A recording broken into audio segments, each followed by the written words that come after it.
Hey everyone, and in this video today I'm going to talk about Gen Con and my experiences there at the best days in gaming, like a month later.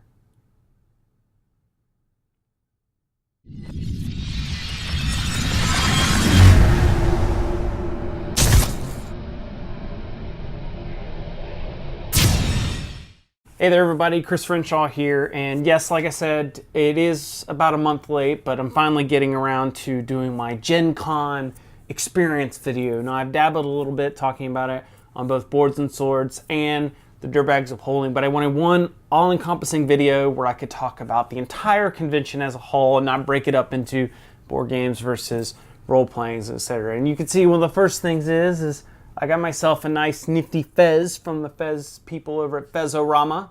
I've been looking, I'd seen their booth before, I'd seen the Fezes at previous Gen Cons, and every time it was like, no, it's just not expensive, too expensive, I could get a board game for that amount. But this year I was like, dang it, I'm getting a Fez. I've always kind of wanted one, but now I've got one. It's really nice, the quality is really cool. It's a special one celebrating the 50th anniversary of Gen Con. And as fellow dirtbag Corey mentioned, it's my brand. So you'll probably be seeing it a lot, and you've already seen it some if you've checked out some of the other Gen Con footage that I've had up on the site for the past couple of weeks. But before we got to the con, though, actually, we were driving up and we just happened to stop at a Walmart right before, and everyone was getting supplies, things they needed. Philip and I had pretty much stocked up beforehand, my fellow co-host Philip. And so we decided, I was roaming through the toy aisle and I was just like, hey, let's buy Nerf Guns. So we just decided randomly to buy these Nerf Hammer Shot zombie pistols. And then I was bored for the next remaining bit as we got to the convention. So while we were driving, finishing the drive to Indianapolis, I cracked this sucker up and pulled out the air diffuser that's inside. And so now it shoots like see it bounced all the way over there. Like I could probably hit that back wall if I wanted to. Well, no, I hit the ceiling first, but regardless.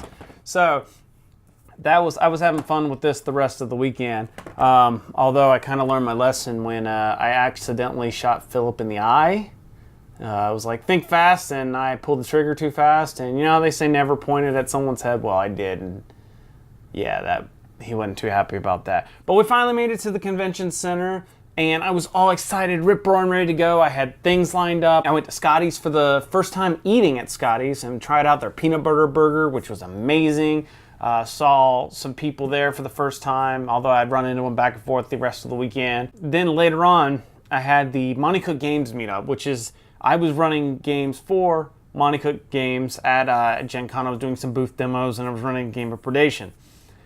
And so this was the meetup to get all the materials and all the cool stuff. I got an awesome shirt, which I forgot to bring down with me, but if you've seen, I've had it in a couple of other videos. I also got the adventure booklet, which had all the, not only the Predation game that I ran, but it's got all the other ones, the Numenera, a Cypher System game, and a Strange. So this was really cool, and I've already used this to run a Numenera game at another convention. So this will be really nice. I mean, having PDFs and stuff's great, but I like having like actual book versions of things that I can easily flip to, especially while I'm at the table running it in person. So that was really nifty. And then the swag bag also had other cool stuff in it, such as Numenera character sheets. I already had some of those, so I don't think I'll ever not have enough Numenera character sheets. But they also had, and I'd had some of these before, but these are really cool. These are character portfolios for Numenera, where you can, it's like a little booklet for your character. Like you can have a little image of them, they have their sentence. Inside's kind of like their character sheet, and then you can kind of talk about artifacts, things you've gotten, the kind of the story, important notes. It's nice. It's a nice little pamphlet portfolio that you can use. It's a great idea, not just for Numenera, but for lots of games. And then lastly, one of the big things I got was this. This is a playmat for the Strange. This completes my Cypher System playmat set. I have one for Numenera and I have one for the Cypher System, but this is for their game The Strange, which takes place in recursions that are spun off from Earth and usually involves some sort of fantasy. It's almost like parallel worlds kind of thing, but not quite. So all that was inside there, and that was great. But the problem is that after that event, I had planned to go to a couple of other, the IGDN Game Breaker Awards and the Diana Jones Awards for Excellence in Gaming, and I was so burnt out from the drive and walking around and getting my bearings that I had to crash early, because I knew that I had an early day the next morning with the show opening up, and I knew if I didn't do that and I didn't rest now, I was going to have to crash tomorrow, and that was like in the meat of it. You don't want to be there. So I had to take a step back, rest for a little bit, got up bright and early, get my press pass, get in line early, make my way over to the Fantasy Flight booth, where I got a copy of L5R. I've recently become engaged a lot with the L5R community. I really love the lore that I've been learning about the game. So I had already had one set as a review set, so I wanted to get a second core copy so I could really make some decks and get things practiced out, which is really great because I've really become sucked into this game, and it's really become something I'm wanting to get into more in the future. So definitely glad that I picked that up. And along with that, speaking of playmats, I was looking at the different clans, and I'm not sure yet what clan I am for L5R, but from the initial read, I saw that Dragon kind of seemed to be the best, so I went and bought a Dragon playmat. Not only that, but the artwork on this just looks like super, super cool. So if I can actually look, you can see all that.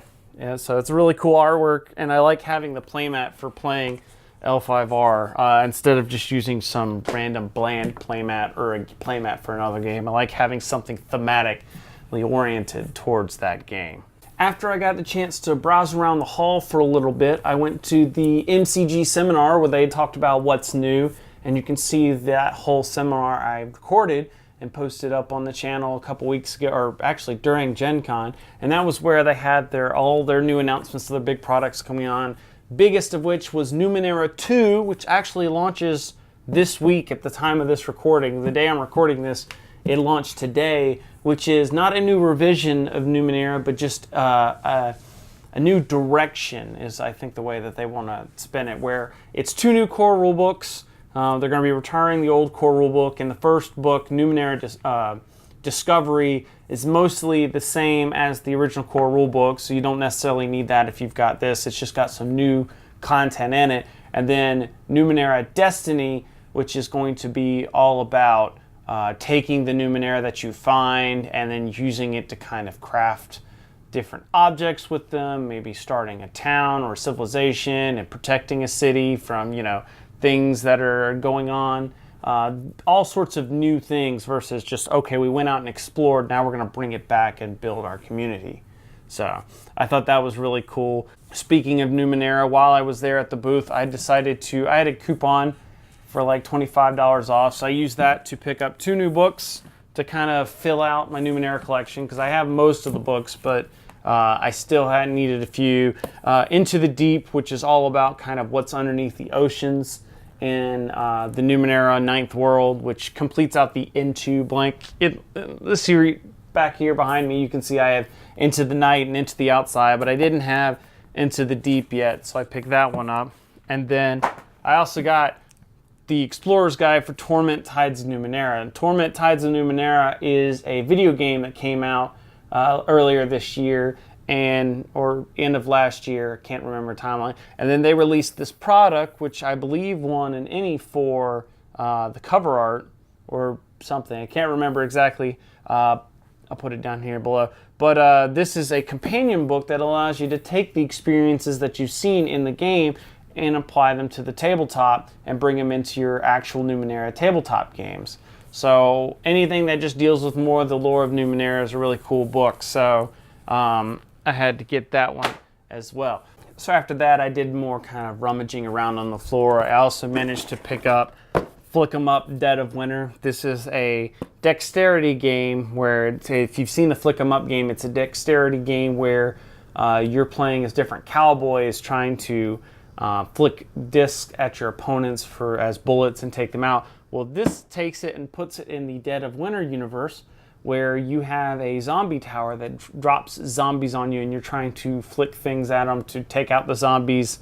Or you can play it competitively, where you've got two teams trying to struggle to make sure they get all the resources there while the zombies take it out. It's pretty awesome game. I've already had a chance to play this one a couple of times. Really like it. Plays really well solo. The zombie tower is a nightmare, that's for sure. If that thing points in your direction, there ain't no ifs, ands, or buts. You're pretty toast. So I had played the original Flick 'em Up, and then I had heard about this game, and we wanted to do a comparison on Boards and Swords, which we did, and you can go find. But so I decided to get that because I liked Flick 'em Up, but I didn't really like the Western theme of the game. So I love Dead of Winter, so I knew this was going to be a hit, and it already has been. I can't wait to play this some more. So got that.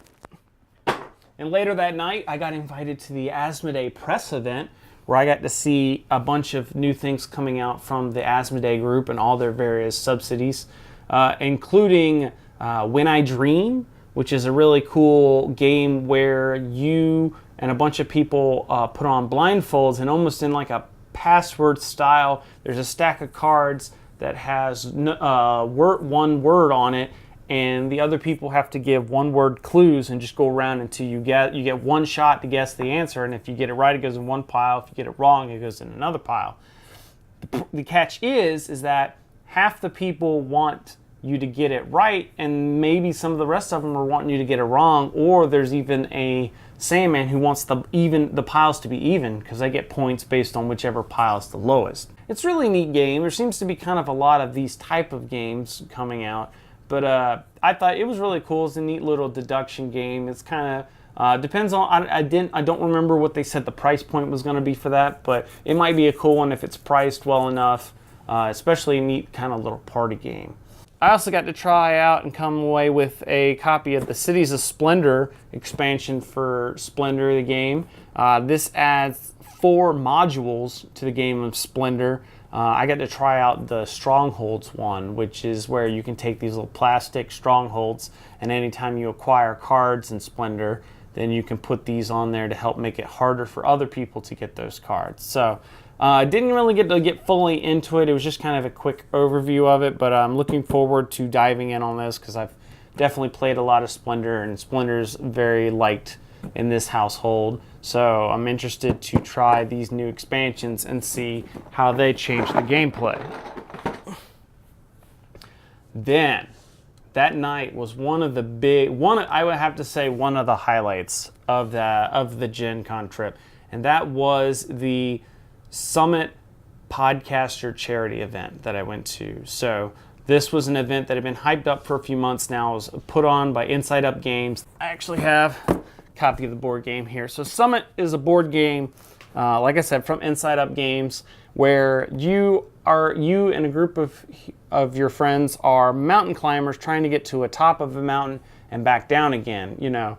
Now, you can play the game cooperatively and help your friends get up and down the mountain while bad things are happening to you, but this event was taking advantage of the competitive mode of Summit, in which 5 people, you had Chris from the Secret Cabal podcast, you had Christina from Blue Peg, Pink Peg, you had Brandon from the Brawling Brothers, you had Marty from Rolling Dice and Taking Names, and Stephanie Straw from, she's on various podcasts, but she's also famous for a lot of stuff she puts out in various board game media. She's on Board Game Geek and helps out with them as well.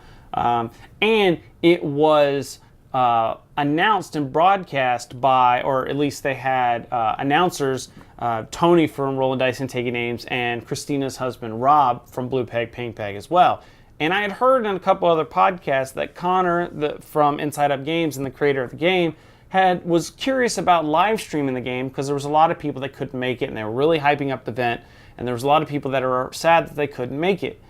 And so I went to him, I was like, well, I know how to live stream a game. So I managed to grab a couple cameras, a couple microphones, take them with me, and we set up, and you can see this video on this channel as well, a live feed of this, and this game was amazing. Now, I was paying so much attention to live stream and making sure the chat room and making sure the feed was great. I don't even know how the game plays. I've still got to get into that myself.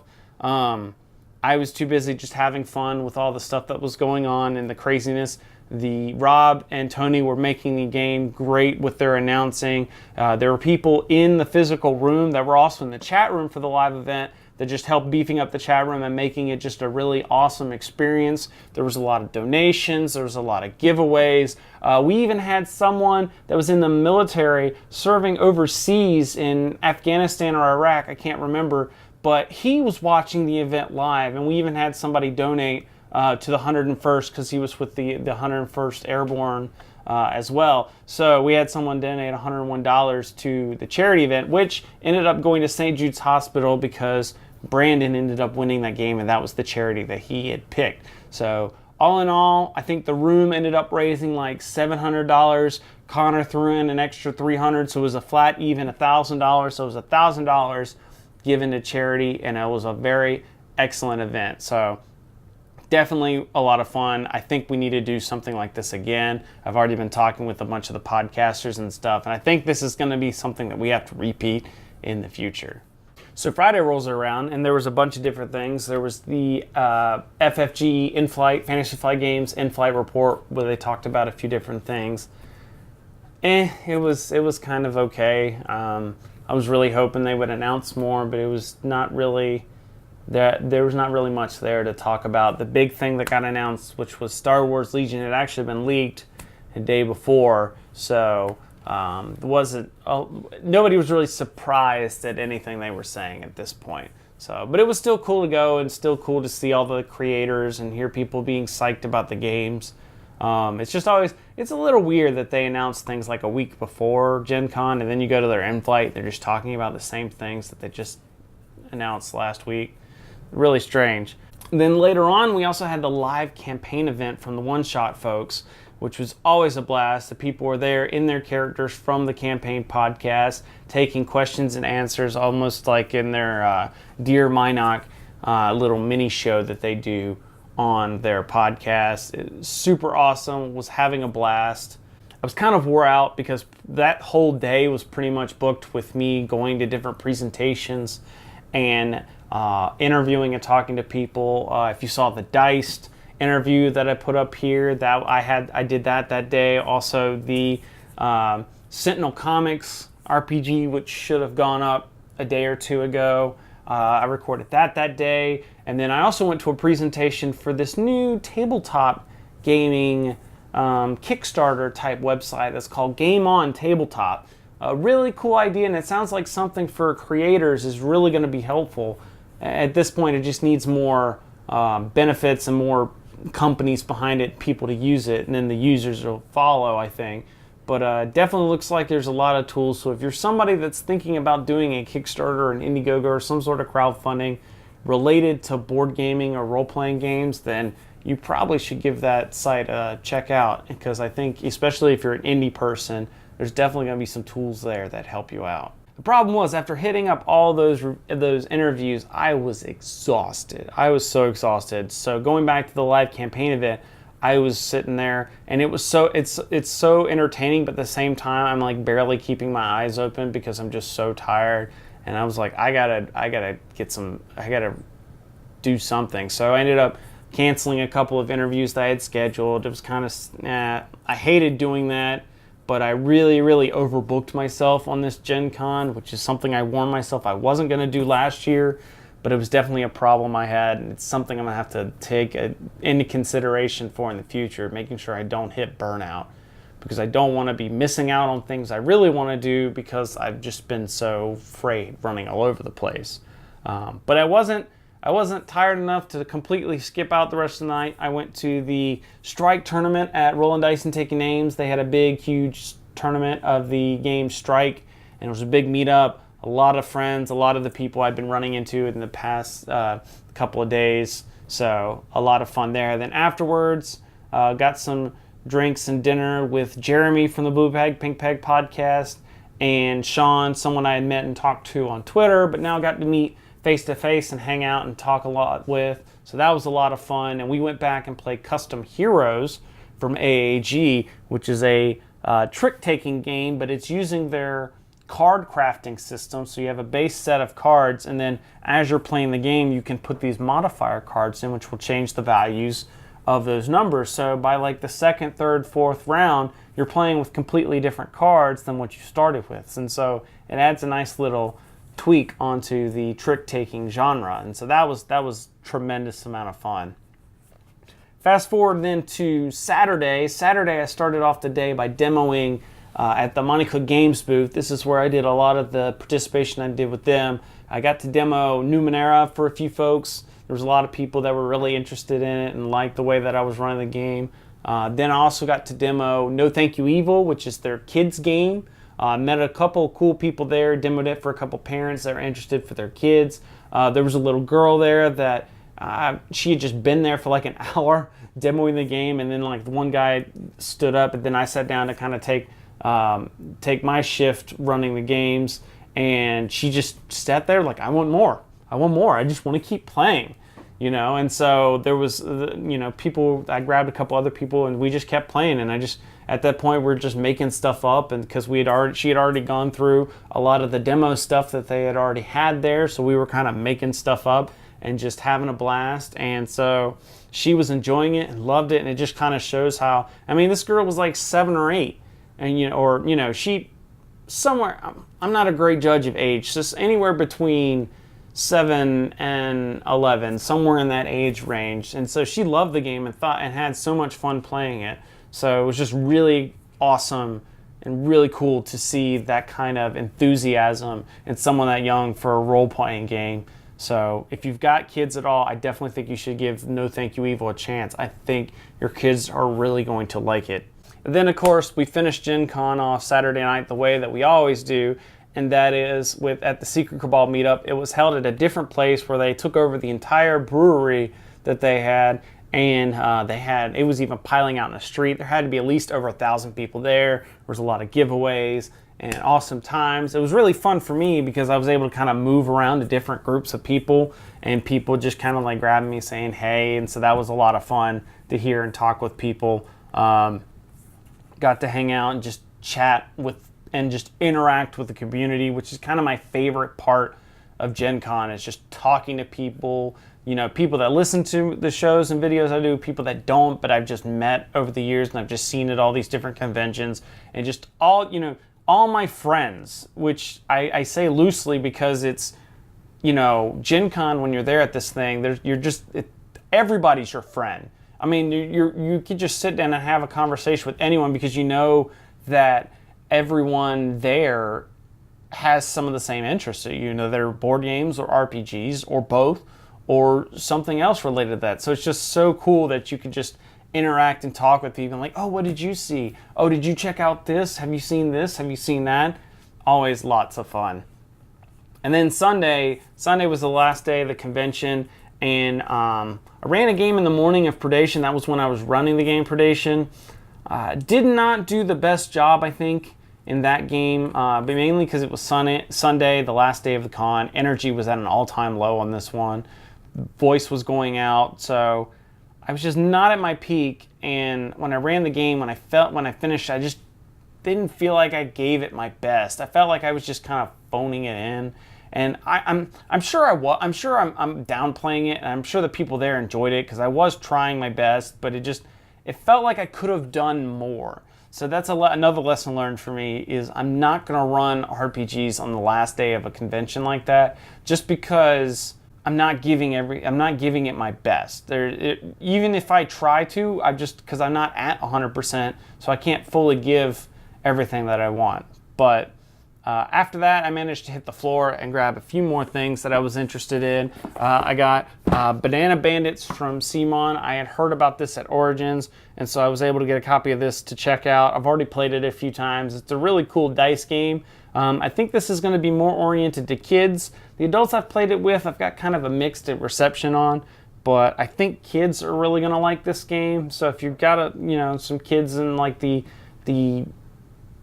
6, 7, 8, 9 range, I think this game's going to be really cool. Kind of gives me a little bit of a King of Tokyo vibe, but a little bit different because this has got like a full 3D tower. So really awesome game. And then kind of the last big thing I've got here is Dragonfire. This is the D&D deck building game where it's a cooperative game where each person plays as a class and they play cards out of their hand to defeat monsters and scenarios. And I tried it at Gen Con, or at Origins.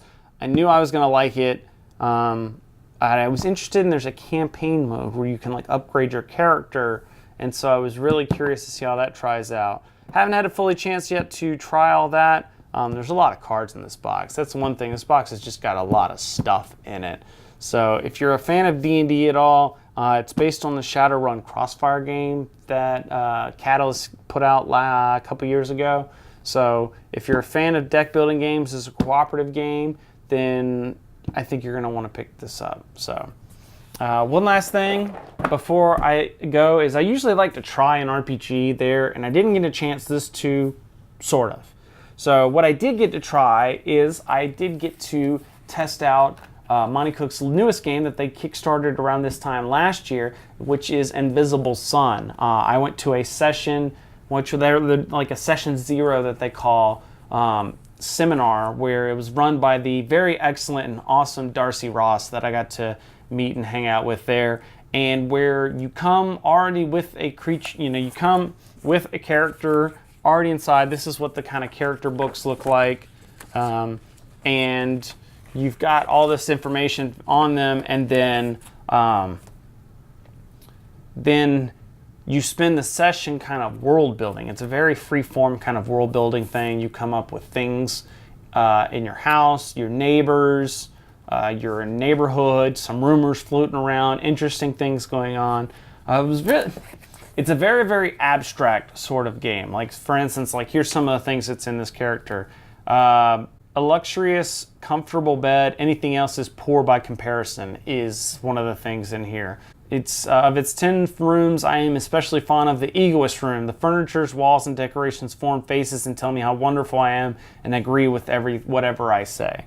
So it's really neat. Although everything looks really nice and fancy here, and it's got everything about there. When people were talking about this, it took me a while to grasp this because they split us off into different orders because you're all playing a different type of magician, and it's a very abstract game, and I just happen to be playing the order that was you don't care about any of the things, you just kind of do your own thing, and that kind of went for the character sheet as well. So this is my character sheet. So this was like, it's just like stuff just written everywhere. Like the name is actually down here in the corner. That took me like a good solid 3 or 4 minutes just to find the name on here. It's just all sorts of different information just written different places. And it wasn't until a couple minutes in that Darcy's like, oh, by the way, the apostates, which is what we are, your character sheet's completely different from everybody else's because you don't give a crap about their order and specifics, which is very thematic, but at the same time kind of confusing.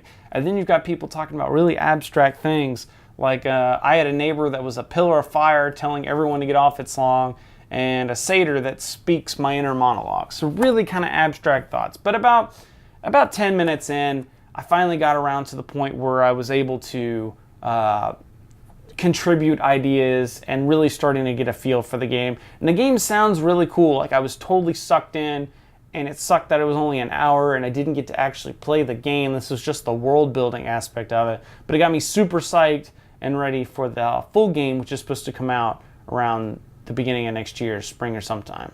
So that was definitely the best way to end Gen Con, which was getting hyped up for brand new things, because that's all Gen Con's about, is getting hyped up for new things. So I had a lot of fun. I met a lot of cool people. I can't even do justice to all this stuff that I saw, just because there's a lot going on. There's a lot to talk about. So that was my experience at Gen Con. Did you go to Gen Con? If so, what was the coolest thing that you saw? Let me know down in the comments below. And if I saw you, or if you saw me and we just didn't hang out or what passed by, let me know down in the comments. I'd love to, say hey and do whatever. So thank you guys for watching this video. Stay tuned for more great stuff, and make sure you subscribe to get more content, and I will see you guys next time.